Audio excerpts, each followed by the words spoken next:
అవకాశం ఉంది. సో ఇప్పటి వరకు అంచనా వేశారు 85% వరకు పోలింగ్ నమోదయ్యే అవకాశాలు ఉన్నాయి. సో రికార్డు స్థాయిలో 85% దాటి కూడా పోలింగ్ అనేది నమోదయ్యే అవకాశాలు ఎక్కువగా కనిపిస్తున్నాయి. సో ఓటర్లు ఓటు హక్కు వినియోగించుకుని వారికి సంబంధించిన సౌకర్యాలు కానివ్వండి, సో తమ ఎవరికి ఓటు వేస్తున్నారనేది 7 సెకండ్స్లోనే ఏ అభ్యర్థికి ఓటేస్తున్నామో దానికి సంబంధించి కూడా ఒక ప్రింట్ లాగా వస్తుంది. దీనివల్ల కొత్త టెక్నాలజీ యూజ్ చేయడం వల్ల కూడా తమ ఏ పార్టీ అభ్యర్థికి ఓటేస్తున్నామో కూడా ఓటర్లకు తెలుసుకునే విధంగా టెక్నాలజీని వాడడం జరుగుతోంది.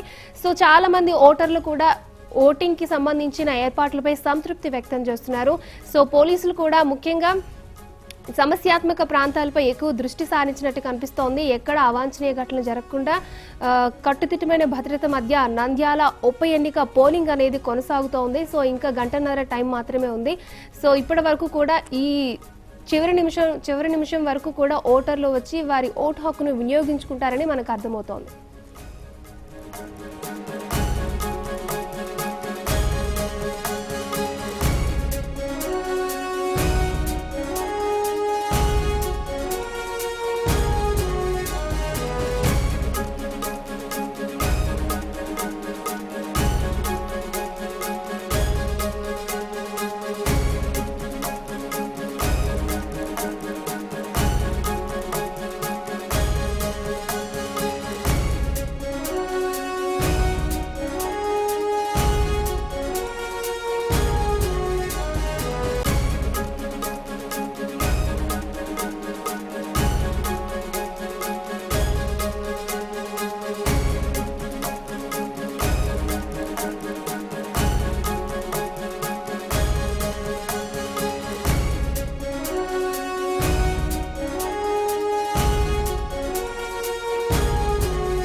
ఇక నంద్యాల ఓపీ ఎన్నిక పోలింగ్ కి సంబంధించి మరిన్ని వివరాలు మా ప్రతినిధి కృష్ణవేణి అందిస్తారు. కృష్ణవేణి చెప్పండి,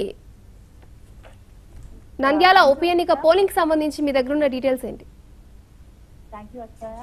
అసలు ఎప్పుడు ఎలక్షన్ చరిత్రలో ఎప్పుడు లేనట్టుగా నంద్యాలలో చాలా ప్రశాంతంగా పోలింగ్ జరుగుతుందని చెప్పుకోవచ్చు. 2014 ఎన్నికలతో పోల్చుకుంటే అక్కడక్కడ ఎలాంటి గొడవలు అయితే చేయాలో అలాంటి గొడవలు కూడా ఇప్పుడు ఇక్కడ లేని పరిస్థితి మనం చూడొచ్చు. మొత్తానికి ప్రజలు పెద్ద ఎత్తులో హాజరై తమ ఓటు హక్కును కూడా వినియోగించిన సిచ్యువేషన్ మనం చూడొచ్చు. అక్కడక్కడ చెదురు మొదటి సంఘటనలను మినహాయిస్తే ఈసారి నంద్యాల ఎన్నికల్లో రెండు పార్టీ నేతలు దీన్ని ప్రతిష్టాత్మకంగా తీసుకున్నప్పటికీ కూడా అక్కడ చాలా ప్రశాంతంగా పోలింగ్ జరగడం అనేది విశేషం. ఈ విషయంలో ఎలక్షన్ కమిటీ అనేది సక్సెస్ అయిందనే చెప్పుకోవచ్చు. మొత్తానికి నంద్యాలలో ఏ ప్లేస్ లో అయినా సరే రూరల్ ప్లేసెస్ లో ఎక్కువగా పోలింగ్ నమోదైంది. ఇప్పటి వరకు వచ్చేసి 75% పోలింగ్.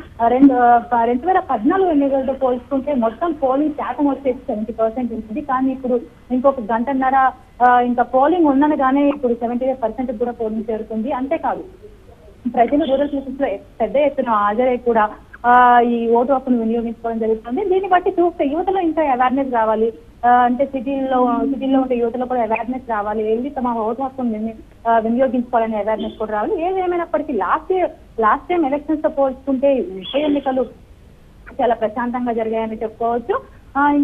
ఇంకా గంటన్నర టైం ఉంది కాబట్టి ఇంకా ఇది ఎలక్షన్ కమిషన్ అంచనాల ప్రకారం ఒక 85% వరకు పోలింగ్ జరుగుతుందని కూడా చెప్తున్నారు. అంతేకాకుండా పలు చోట్ల చిన్న చిన్న గొడవలు మినహాయిస్తే ఎలక్షన్ మొత్తం కూడా ప్రశాంతంగా జరుగుతోంది. ఎలక్షన్ కమిషన్ దగ్గరికి మాత్రం ఎలాంటి కంప్లైంట్స్ రాలేదు.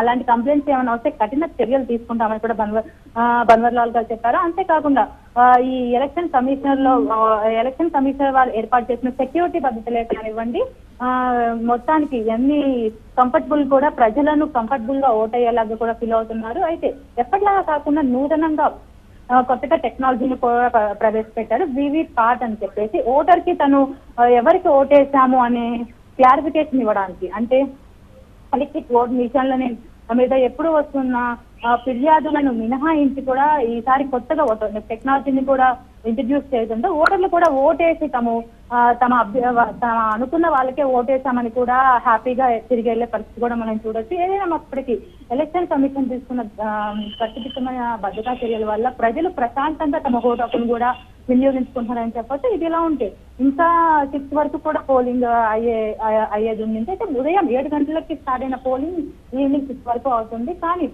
ఈ 6 వరకు ఎలక్షన్ పోలింగ్ ఓటు వేయడానికి వచ్చిన ప్రజలు 6 దాటిన తర్వాత కూడా ఓటు వేయడానికి కూడా అనుమతిస్తారు.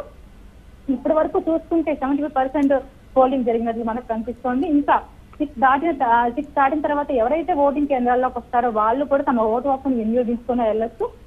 ఈ విధంగా చూసుకుంటే లాస్ట్ టైం కంటే ఈ ఉప ఎన్నికల్లో ప్రజలు తమ ఓటు హక్కును అధికంగా వినియోగించుకుంటున్నారని చెప్పొచ్చు. అంతేకాకుండా అసలు నంద్యాల చరిత్రలో ఇంత ప్రశాంతంగా ఓటింగ్ జరిగిందని విశేషంగా చెప్పుకోవచ్చు. Thank you Krishna.